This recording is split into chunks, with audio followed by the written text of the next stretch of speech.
So, yan, this time, papakita ko na sa inyo yung mga inayos ko dito sa aking store. At ayan na nga, maayos na silang tingnan. Nasa magandang pwesto na sila. Hindi katulad kanina, kalat-kalat.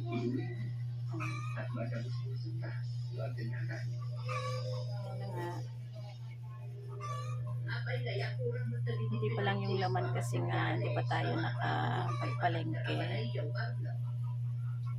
Kulang tayo sa budget.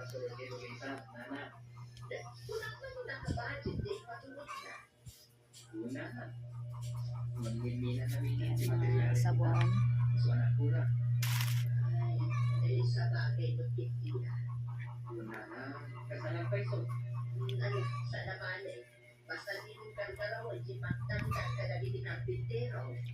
Ito yung ating mga energy.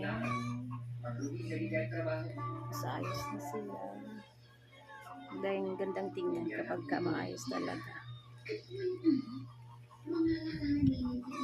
Sigarilyo, yung asukal, kape, sutang,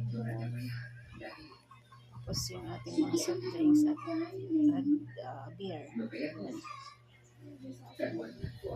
Salamat sa panonood guys. Mamaya magluluto tayo na ng pananghalian. Salamat.